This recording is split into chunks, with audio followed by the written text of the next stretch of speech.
अन्याय के साथ खड़े थे, वही लोग गो ब्राह्मण प्रतिपालक कहने लगे शिवाजी को। कोई गो ब्राह्मण प्रतिपालक नहीं थे। शिवाजी पहले ऐसे राजा थे जिसने सबसे पहले कुलकर्णी नामक ब्राह्मण की हत्या की थी और उसी ने शिवाजी पर वार किया था। सबसे पहले जब अफजल खां के साथ शिवाजी की मुठभेड़ हुई, उसमें शिवाजी के साथ षड्यंत्र किया गया था।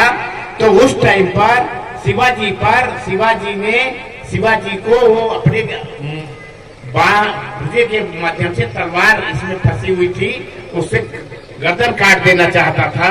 उस टाइम शिवाजी बगनखा पहने हुए थे और उससे अफजल खां की आंख निकाल ली थी।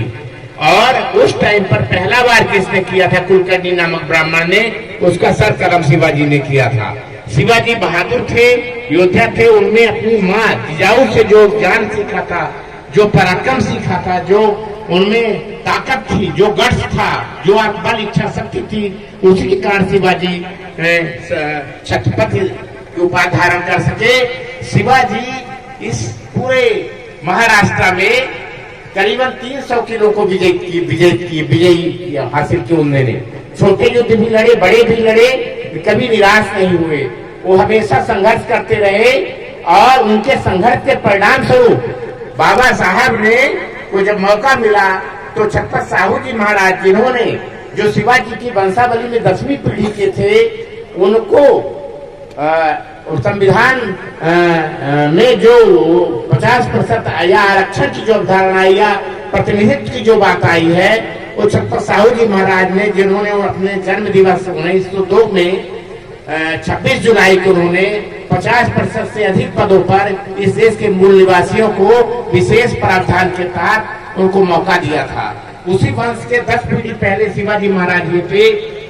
शिवाजी महाराज की राज लोकशाही को स्ट्रॉन्ग करने के लिए, मजबूत करने के लिए थी। वही काम छत्रपति साहू जी महाराज ने किया और उसी कार्य को इम्प्लीमेंट करने के लिए डॉक्टर बाबा साहब ने संविधान की रचना की। जो आज हमारे ऊपर सबसे बड़ा संकट है, वो संविधान का संकट है। BS4 डोर टू डोर भारतीय संविधान सम्मान सुरक्षा संवर्धन के लिए हम लोगों को घर घर तक जा करके ये अभियान चलाना होगा कि संविधान को समझो, जानो। 70 सालों में बदमाशों ने संविधान को लागू नहीं होने दिया और ये संविधान की दुहाई भी देते रहे। आज जरूरत है कि एक गांव का, गली गली का बच्चा संविधान के महत्व को समझे, संविधान की प्रस्तावना को समझे, अपने मौलिक अधिकार समझे, अपने निजी तत्वों को समझे, अपना कर्तव्य भी समझे। अगर संविधान नहीं रहेगा तो हम सब खतरे में रहेंगे, हमारा कोई अस्तित्व नहीं होगा। आज ऐसी स्थिति आ गई है, पूंजीवादी हाथों में देश बिक चुका है। पूरा कारोबार इस देश का पूंजीवादियों के हाथों में दे दिया गया है। किसानों का के खेतों को निजीकरण की ओर ले जा रहे थे। 1 साल से अधिक आंदोलन करने के बाद भी ये सरकार झुकने को तैयार नहीं थी और मुद्रा का निजीकरण किया गया, शासकीय जमीनों का निजीकरण किया गया। पूरी आपकी संपत्ति, जो इस देश की संपत्ति, लोकतंत्र में जनता सबसे ताकतवर होती है। जनता को नकार करके, जनता के माध्यम से ही उसको अनजान रख करके, उसको धोखा दे करके, उसको गुमराह करके इन्होंने पूंजीवादी लोगों के हाथ में देश की बागडोर सौंप दी है। आज अडानी और अंबानी में होड़ मची है।